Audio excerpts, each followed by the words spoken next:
Hello, everybody. I'm Krista with Community Now Magazine, and I'm joined by Blaze Hunter. Welcome, Blaze. Hi. How are you doing today? Not bad. It's finally not raining here in British Columbia, which is a good day.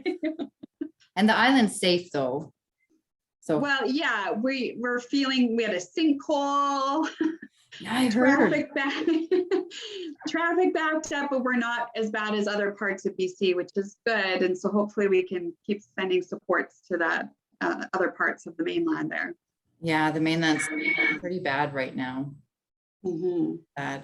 We're here today to talk about the 4th annual mental health event. And I'm super excited that you're flying in to host the event.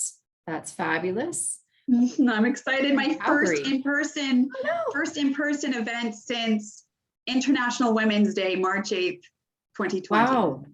Right? Like it's unbelievable that we had to put live events on hold. And now to back into live events, there is a lot of restrictions and a lot of things we have to follow. But I really do think that it's worth doing so that we can get together, so that we can network, we can see each other, we can connect on different levels. I love online and love that we were able to still connect with people virtually, but it's just not the same. No, it's a great filler, but I can't wait for that human connection again. Like nothing, tops like human connection when you're in the same room together, the energy, the eye contact, that feeling. So I'm excited for that. Me too. So everybody, if you need to learn more about the mental health event, you can go to our webpage, communitynowmagazine.com, and it's under cool things. We'll also put the link below this cool video. But I really today want to talk about mental health as a topic and why it's important. I think that we've taken mental health and sometimes it's become a social media frenzy. And so we use it as a big marketing promotional tool. And I don't want this event to be that. I want it to be about real conversations around mental health, wellness, and illness. I want it to be a conversation about how do we change the narrative around what we're doing so that we can actually break the stigmas, and how do we put action to our words instead of just posting it everywhere. So you're so right. Blaze, what is mental health and wellness to you? I think it's about action, right? And it's not about awareness per se. That awareness piece is important for the first part, but it can't just stay at awareness and rah. It needs to take another step of implementing practical tools for people to take home and start working on so they have positive mental health, not fall into mental health illness. So like you said, these PR campaigns, like the Pink Shirt Day, that was amazing when it started in that school. That was a good why and a good reason. And when something becomes successful, unfortunately, everyone hops on. And so now it's a worldwide campaign, but we haven't really curbed bullying. So it's like, how do we have that amazing tool of awareness, but then take it and implement it in our lives, not just wear the t-shirt.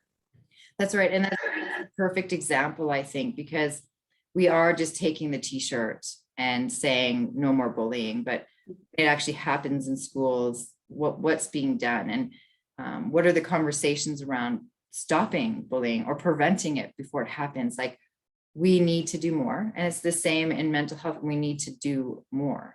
We have all of these funds allocated towards mental health, but it's still not good enough.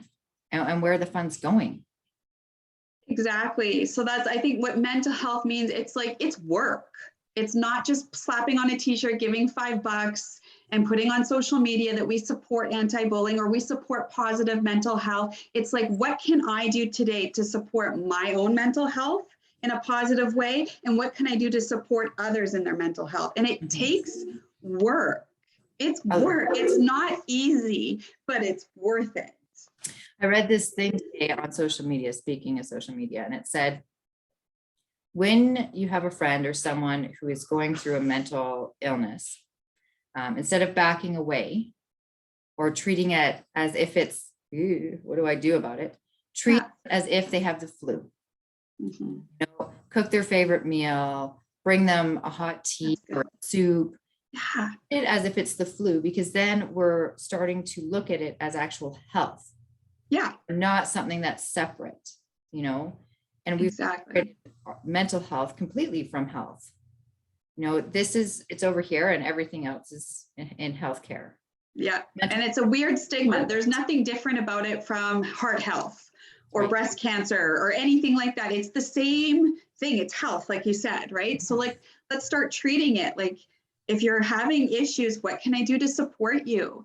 How can we get you there? But also, we need to educate people that we have ownership of that. So like, how do we, take steps? And I know sometimes when you're in that deep mental health illness and deep depression, it's hard. But how can I take one step today to own my health Yes. rather than become the victim? Like you said, change the narrative. And it is incredibly hard, but it's the greatest gift we can give ourselves, is to pull ourselves out of that. Even if it's just a tiny step, one tiny thought, I'm going to change my narrative. It's not somebody else's responsibility. It is mine. That's right. It's our responsibility as individuals to change the narrative. It is not everybody else's, and it has to start with us.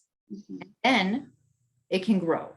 Yeah. Community. But you're Absolutely. right. One tiny step and one tiny change every day. And it's for our own goodness. It's to teach the next generation. It's for everybody eventually.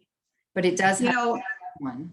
It does. And I'll be honest, like, I'm human. We're all human. We all fall into things, but it's this. I'll give an example of one step. And I saw something on social media and it was getting a lot of attention, a lot of shares.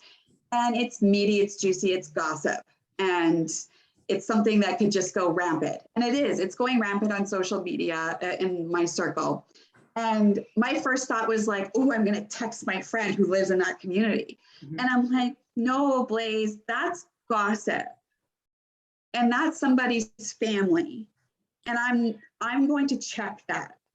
So the thought that I wanted to participate isn't bad. It's what I did with that thought. I didn't hit share and I didn't text a friend that knew that person. I stopped it with me. And that's one step.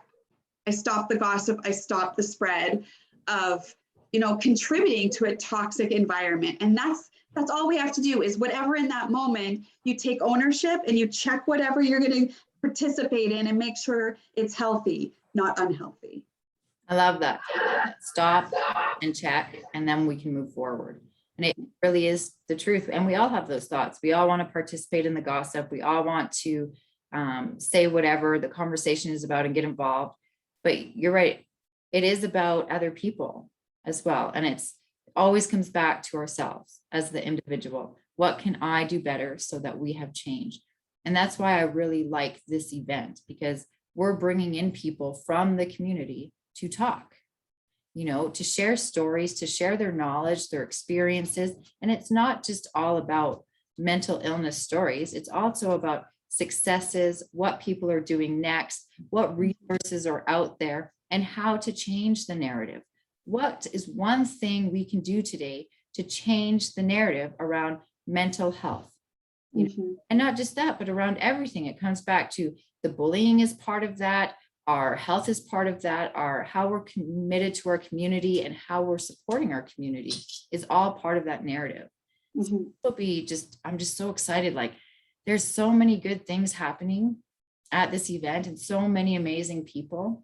It's going to be a great day to just take the day and learn and connect. Absolutely. And everybody that's involved has a unique perspective and an expertise. So they bring to the table a plethora of like all these encompassing topics and deep knowledge and wisdom and like so much experience. We cover a lot about mental health. It's not just one scenario or one avenue. And that's what I love about it. It's very eclectic, but all encompassing. So it really covers like a blanket of mental health. And that feels like, hey, we're all in this together.